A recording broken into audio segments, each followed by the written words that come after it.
स्वागत है गाइस आपका। आज के इस वीडियो में हम लोग बिल्ड करने वाले हैं एक प्रॉपर एआई वर्क स्टेशन। इस बिल्ड के प्राइस की बात करें सबसे पहले तो 11 लाख रुपए के आसपास का ये पीसी है। अब इसमें ऐसा स्पेशल क्या है, किस चीज के लिए यूज होने वाला है और क्या फायदा है इन सब चीजों का, उसके बारे में आज की वीडियो में डिटेल में बात करेंगे। सबसे पहले आपको बता दूं कि ये जो बिल्ड है इसको बनाया गया है पायटॉर्च यूज करने के लिए। तो पायटॉर्च क्या है? पायटॉर्च एक ओपन सोर्स प्लेटफॉर्म है जहां पर जाकर आप मॉडल्स को ट्रेन कर सकते हैं। एंड इनफैक्ट आपको बताऊं टेस्ला जो है, टेस्ला भी अपने मॉडल्स को ट्रेन करने के लिए एंड डीप लर्निंग वर्कलोड के लिए पायटॉर्च का ही यूज करता है। तो आज इसी एप्लीकेशन बेस्ड ये वर्कस्टेशन बनाने वाले हैं और जानेंगे कि जब भी आप इस तरह का कोई एआई एप्लीकेशन बेस्ड सिस्टम बनाने वाले हैं, वर्कस्टेशन बनाने वाले हैं, किन किन पॉइंट्स का आपको ध्यान रखना है और क्या क्या चीजों पर बहुत आपका बारीक फोकस रहना चाहिए। सो वीडियो को पूरा एंड तक देखें और कहीं मत जाइएगा। We will be right back. अगर आप भी बाय करना चाहते हैं अपने लिए बहुत ही कमाल के वर्कस्टेशन या फिर गेमिंग पीसी बिल्ड्स, आज ही विजिट करें हमारी वेबसाइट www.techdreams.co.in और यहां पर जाकर आप चूज कर सकते हैं प्री बिल्ट मशीन्स में से या फिर कस्टम कोटेशंस के लिए आप हमें नीचे दिए गए नंबर से कांटेक्ट भी कर सकते हैं। और अगर आप बाय करना चाहते हैं अपने लिए कमाल की प्राइसिंग पर विंडोज 10 या फिर विंडोज 11 का प्रो रिटेल लाइसेंस या फिर माइक्रोसॉफ्ट ऑफिस की कीज, नीचे दी गई वेबसाइट को विजिट करके यूपीआई पेमेंट के थ्रू आप अपने लिए लाइसेंस को बहुत ही कमाल की प्राइसिंग पर ग्रैब कर सकते हैं। Links in the description.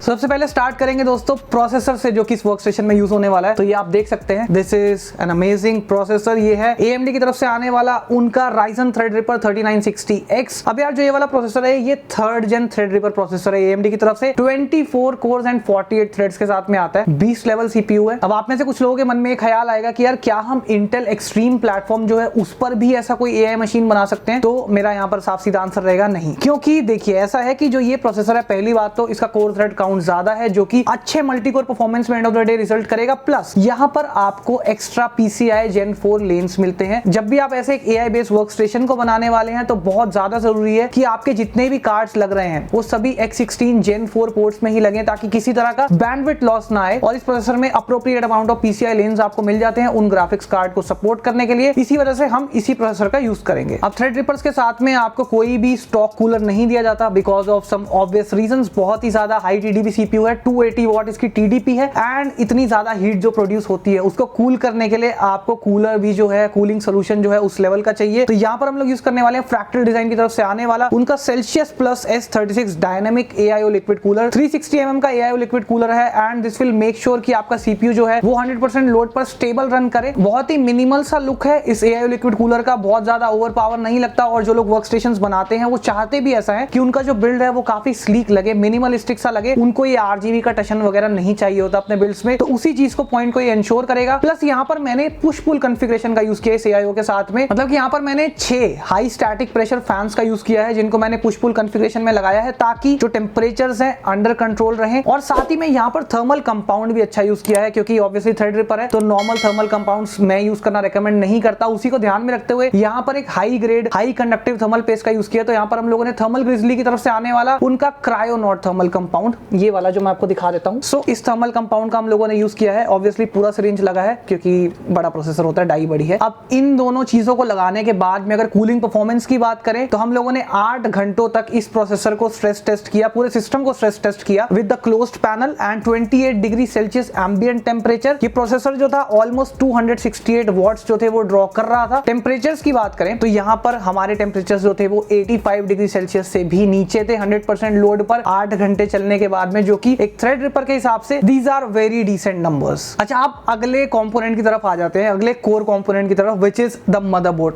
ये बहुत ट्रिकी पार्ट था, मैं आपको बताता हूं क्यों। क्योंकि यहाँ पर ना सिर्फ हमको एक अच्छा मदरबोर्ड चाहिए था बल्कि कुछ चीजें थी जो कि मदरबोर्ड में होनी चाहिए इस एप्लीकेशन के साथ में, कंपैटिबिलिटी अच्छे से हो इसके लिए। सबसे पहली चीज, जब भी आप एक ऐसा AI बेस्ड सिस्टम बना रहे हैं, आपके मदरबोर्ड के जितने भी PCI स्लॉट्स हैं सारे Gen 4 X16 होने चाहिए, ताकि इस तरह के हाई एंड कार्ड्स में किसी तरह का अगर आप मल्टीपल GPU स्टैक करते हैं तो बैंडविड्थ लॉस ना आए, मिनिमल हो। इस वजह से पहला पॉइंट ये ध्यान में रखने वाला था। दूसरी चीज, क्योंकि इस बिल्ड में हम लोग 3 कार्ड्स लगाने वाले थे तो बहुत जरूरी था कि जितने भी PCI स्लॉट्स हैं वो सारे इस तरीके इवनली प्लेस्ड हो कि हम इन तीनों कार्ड्स को एक साथ प्लेस कर पाए, वो दिक्कत ना आए। और most of the motherboard options जो कि हमने ढूंढे इस रेंज में और इस रेंज से ऊपर भी, उनमें दिक्कत ये थी कि जो स्लॉट्स थे वो बहुत अनइवनली प्लेस थे, जिसकी वजह से 3 कार्ड्स लगाना पॉसिबल नहीं हो पा रहा था। और फिर फाइनली हम लोग इस ऑप्शन पर आकर रुके, ये है है एज़रॉक की तरफ से आने वाला उनका TRX 40 क्रिएटर मदरबोर्ड। बहुत ही कमाल का मदरबोर्ड है, अच्छी खासी VRM के साथ में आता है। VRM हीट सिंक्स के ऊपर आपको फैंस भी मिल जाते हैं, डिटेल्स का बहुत ध्यान रखा गया है। प्लस जिन सभी पॉइंट्स की मैंने अभी ऊपर बात करी वो सारे पैरामीटर्स पर ये मदरबोर्ड खड़ा उतरता है और इसकी प्राइसिंग भी बहुत अच्छी है इनफैक्ट, तो इसी वजह से इसी मदरबोर्ड का इस वर्क स्टेशन में हमने यूज किया। Now let's come to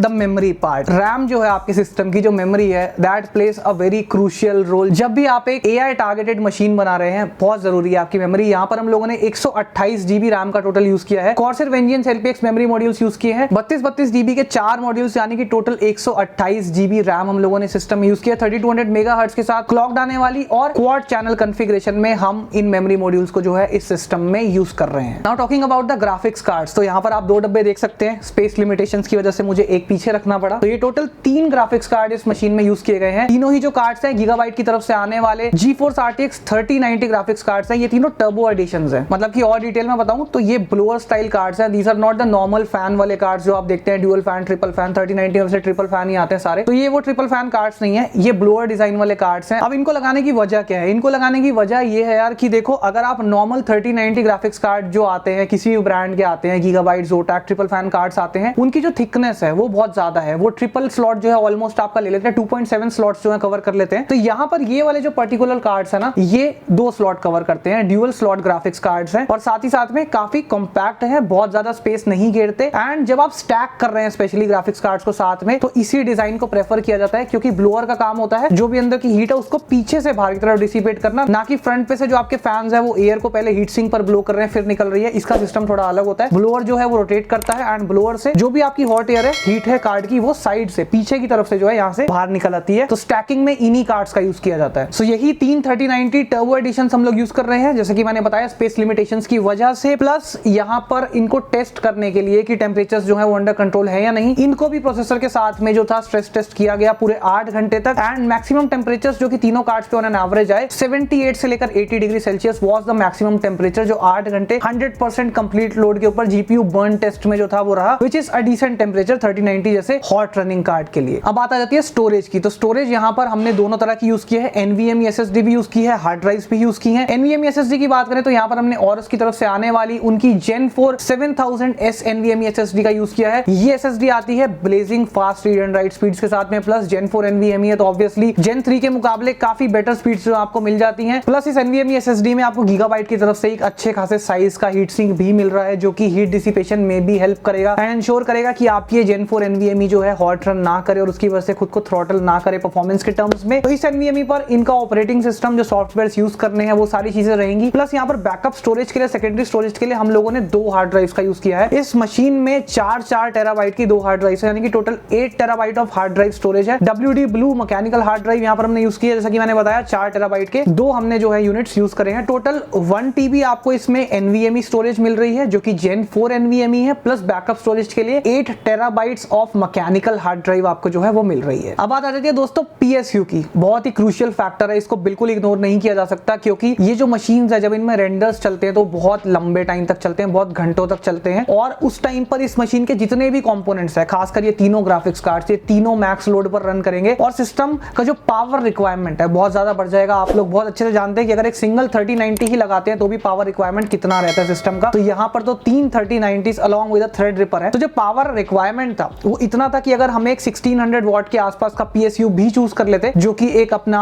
Silverstone की तरफ से आता है 1650 वॉट्स का PSU, उसको भी चूज कर लेते तो वो भी काम चला देता, बट वैसा हमने नहीं किया। तो I wanted to make sure कि कस्टमर के लिए हमेशा एक रूम रहे, थोड़ा सा हेड रहे, ताकि जो लोड है वो भले ही बहुत लंबे लंबे टाइम्स तक भी चलता रहे, मैक्सिमम लोड पर सिस्टम चले, तो इतना इनफ रूम पावर सप्लाई में हो कि कभी भी पावर रिक्वायरमेंट्स में कोई फ्लक्चुएशंस, कोई दिक्कत ना आए। इस वजह से मैंने यहाँ पर यूज किया है कूलर मास्टर की तरफ से आने वाला उनका M2000 platinum power supply unit. So ये गाइस 2000 वॉट का 80+ प्लैटिनम सर्टिफिकेशन के साथ में आने वाला PSU है। बहुत ही हाई ग्रेड पावर सप्लाई है, एंड जितने का एक्चुअली पावर सप्लाई है इतने में लोग एक बजट PC बिल्ड भी बना लेते हैं। तो आप समझ सकते हैं कि खाली इस पावर सप्लाई की कीमत ही कितनी है, और इसका अच्छा होना बहुत जरूरी है, क्योंकि जितने मर्जी अच्छी कंपोनेंट्स लगा लिए जाए, एंड ऑफ द डे यही है उसकी बैकबोन, यही है जिससे इलेक्ट्रिसिटी उनके अंदर पंप होनी है। और जब तक पावर प्रॉपर नहीं जाएगी ना, तब तक ये सबका कुछ फायदा नहीं है, क्योंकि इनको काम करने के लिए बिजली चाहिए और अप्रोप्रिएट अमाउंट्स में पावर चाहिए, और वो देना इसका काम है। तो इसका अच्छा होना बहुत जरूरी है। अब नेक्स्ट आ जाता है दोस्तों केस, जो कि इस बिल्ड का आखिरी कंपोनेंट है। अब केस आप साइड पर देख सकते हैं पड़ा हुआ, कितना कितना विशाल का एक केस है। ये एक फुल टॉवर केस है जो क्या था फ्रैक्टल डिजाइन की तरफ से। This is the define 7XL close panel. यार इस केस को मैंने पहली बार यूज किया था to be honest for a work station, and प्यार हो गया मुझे इस केस से। मेरा अब तक का सबसे बेस्ट पीसी बिल्ड एक्सपीरियंस इस केस में रहा। इस केस में हाथ चलाना मतलब कि काम करना बहुत सुपर इजी है। इनफ अमाउंट ऑफ स्पेस आपको मिलता है एंड इतना बड़ा है कि किसी भी चीज को इजीली अपने अंदर फिट कर लेता है। क्लियरेंस के कोई इश्यूज नहीं आते। आप देखेंगे कि मैंने यहाँ पर टॉप पे जो है पुश पुल कॉन्फ़िगरेशन में AIO को माउंट किया है, उसके बावजूद भी रैम पर काम करने के लिए, मदरबोर्ड पर केबल्स लगाने के लिए इनफ क्लियरेंस जो है वो अपने को अवेलेबल मिलता है। प्लस इसका जो फिनिश है सच अ प्रीमियम केस, मजा आ जाता है इसको देखकर। अंदर जितने भी पैनल्स हैं, जितने भी साइड पैनल्स हैं, टॉप पैनल है, सब पर आपको जो है साउंड डैम्पनिंग के लिए मटेरियल लगा हुआ मिलता है, ताकि जो आपके सिस्टम के अंदर साउंड क्रिएट हो रही है, नॉइजेस क्रिएट हो रही हैं, वो आपके यूजर्स तक ना जाए। जो काम कर रहा है सिस्टम पर बैठकर उसको इरिटेशन ना हो उन साउंड से। काफी हद तक जो साउंड है उसको डैम्पन कर देता है इसके अंदर का जो मटेरियल है। सो मैंने 2 फ्रैक्टल डिजाइन के कंपोनेंट्स यूज किए हैं एंड मुझे पर्सनली बहुत अच्छा लगा। प्रोडक्ट्स बहुत अच्छे हैं, I will be very honest with you. So ये रहे सभी कंपोनेंट्स जो कि यूज हुए इस पीसी बिल्ड में। दोस्तों अब देरी नहीं करते, जल्दी से चलते हैं, चलकर इस पीसी को जो है असेंबल कर लेते हैं, इस वर्क स्टेशन को बिल्ड कर लेते हैं। फिर आपको दिखाता हूं इसके कुछ आई कैंडी बीरोस, कुछ मजेदार शॉट्स, और उसके बाद में एंड में एक बार जो है मैं आपको लाइव दिखाता हूं किस तरीके का पीसी दिखता है मेरे साथ बैठा हुआ, किन किन लोगों को यूज करना चाहिए। फाइनल वर्डिक्ट मेरा इस तरह की मशीन को लेकर क्या है। So let's go.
So guys finally work station को आप अपने सामने देख सकते हैं। पहली बात तो कितना विशाल है आपको दिख रहा होगा, और साथ ही साथ में बहुत ही प्रीमियम है। हर एक कंपोनेंट जिसका इस बिल्ड में यूज किया गया है they are definitely very premium, and जिस पर्पस के लिए बना है जैसा कि मैंने बताया था पाईटॉर्च को यूज करने के लिए, उस काम को बखूबी निभाएगा एंड क्लाइंट का जो वर्कलोड है उसको इजीली हैंडल कर लेगा। सो अगर आप भी अपने लिए ऐसा एक कमाल का वर्क स्टेशन बनाना चाहते हैं, आपकी कुछ क्वेरीज हैं इससे रिलेटेड, तो नीचे स्पेशल नंबर जो है हमारी वर्क स्टेशन डिपार्टमेंट का वो दिया गया, उससे जाकर आप आज ही हमें कॉन्टैक्ट कर सकते हैं और अपने एक बहुत ही कमाल की AI बेस्ड मशीन बुक कर सकते हैं। प्लस आपको कैसा लगा ये पीसी मुझे आकर कमेंट सेक्शन में जरूर बताइएगा, और साथ ही साथ आपको अगर वीडियो पसंद आई हो वीडियो को लाइक करना ना भूलें, ज्यादा से ज्यादा शेयर करें, सब्सक्राइब करें मेरे चैनल को और दबाएं उस बेल आइकन को भी, ताकि आपको मेरे वीडियो का नोटिफिकेशन आए सबसे पहले। तो मिलते हैं दोस्तों अगली वीडियो में। Till then cheers.